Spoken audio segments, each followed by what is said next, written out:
Good morning. देखिए, सबसे पहले जोमेटो, स्विगी और थोड़ा बहुत अर्बन कंपनी ये भी फोकस में रहेगा। जो नए लेबर कोड लॉज हैं, ये 4 कोड हैं, ये लागू हो चुके हैं 21 नवंबर से। और यहाँ पर अगर आप देखें तो अब दरअसल क्या होता है, जो गिग वर्कर्स हैं इन्हें सोशल सिक्योरिटी मिलेगी। हालांकि अगर आप देखें तो कुछ ऑलरेडी कंपनीज प्लेटफॉर्म वाली हेल्थ इंश्योरेंस तो दे रही हैं, लेकिन साथ में अब क्या कह दिया है कि जो टोटल टर्नओवर होता है इसका तकरीबन 1 से लेकर 2% इनकी सोशल सिक्योरिटी पर यहाँ पर खर्च करना पड़ेगा, जिसके चलते अगर आप देखें तो माना जा रहा है कि यहाँ पर इनके एबिटा पर भी इम्पैक्ट देखने को मिलेगा।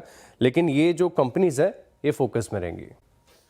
स्टॉक रडार पर रहेगा। और बहुत ही देखें तो दुखद घटना है, जहाँ पर अगर आप देखें तो दुबई एयर शो में बड़ा विमान हादसा यहाँ पर देखने को मिला है। और एयर शो में डेमो फ्लाइट के दौरान ये हादसा हुआ है। और दरअसल अगर आप देखें तो दूसरा इंस्टेंस है तेजस में, तो इसके चलते भी फोकस में रहेगा। लेकिन क्योंकि 2024 के जो पोखरण के तेजस क्रैश हुआ था, उसके बाद ये दूसरी घटना है, इसके चलते स्टॉक को खास रडार पर रखें।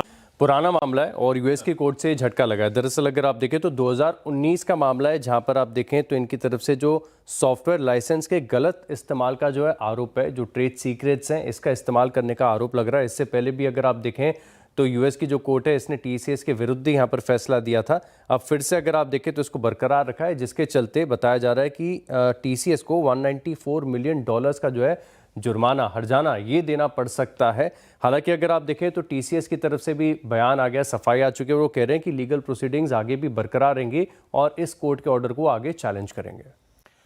तीसरी अपडेट आया है और अच्छी बात ये निकल कर आ रही है कि जो प्री फेस्टिव ग्रोथ यहाँ पर देखने को मिली थी स्पेंडिंग में, ये पोस्ट फेस्टिव पीरियड भी यहाँ पर बरकरार देखने को मिली है। और कैलेंडर बेसिस पर अगर आप देखें तो पिछले साल के मुकाबले नवंबर में सो फार ऑलमोस्ट 3% की ग्रोथ यहाँ पर देखने को मिली। तो एसबीआई कार्ड्स स्टॉक को रखेगा रडार पर। ओके, कितनी जांच की है, कितनी कंपनियों पे की है, तीनों बता देता हूँ। 3 स्टॉक रडार पर रहेंगे। एक तो लुपिन है, जहां पर अगर आप देखें तो गोवा फैसिलिटी में 10 से लेकर 21 नवंबर के बीच में जांच की है, फॉर्म 483 दिया है 7 ऑब्जर्वेशन के साथ, तो लुपिन रखेगा खास रडार पर। इसके अलावा अगर आप देखें तो नाटको फार्मा भी है, जहां पर अगर आप देखें तो 7 प्रोसीजरल ऑब्जर्वेशन जो है इनकी मनाली एपीआई यूनिट में यहाँ पर देखने को मिले। और हालांकि कंपनी कॉन्फिडेंट है सभी ऑब्जर्वेशन को एड्रेस करने के लिए। शिल्पा मेडिकेयर यहाँ पर भी देखें तो फॉर्म 483 इशू हुआ है और 8 नॉन रिपीट ऑब्जर्वेशन, ये 10 दिनों का जो इंस्पेक्शन है उसके बाद यहाँ पर शिल्पा मेडिकेयर ये स्टॉक भी फोकस में रहेगा। ऐसी होता है। टाटा पावर इस स्टॉक पर खबर है, दरअसल भूटान में बड़ा हाइड्रो पावर जो है प्रोजेक्ट ये लगाने जा रहे हैं। और इनफैक्ट इतनी बड़ी साइज है इसकी कि भूटान का दूसरा सबसे बड़ा हाइड्रो पावर प्रोजेक्ट होगा, जिसमें अगर आप देखें तो जेवी के अंतर्गत यहाँ पर इनके पास 40% हिस्सेदारी होगी और 1125 मेगावाट का जो है ये प्रोजेक्ट होगा, जिसमें ओवरऑल कॉस्ट प्रोजेक्ट की जो है 13,000 करोड़ के आसपास की है। तो टाटा पावर इस स्टॉक को रखेगा रडार पर। टाटा केमिकल्स यहाँ पर भी नजर रखेंगे। कारण यह है कि कैपेसिटी एक्सपेंशन यहाँ पर देखने को मिला है और 135 करोड़ की जो डेंस सोडा ऐश कैपेसिटी है यहाँ पर ये बढ़ाते जाएंगे अगले 24 महीने 2 साल के लिए। और 775 करोड़ के निवेश के साथ अगर आप देखें तो इनकी जो सिलिका कैपेसिटी है यहाँ पर भी एक्सपेंशन होगा।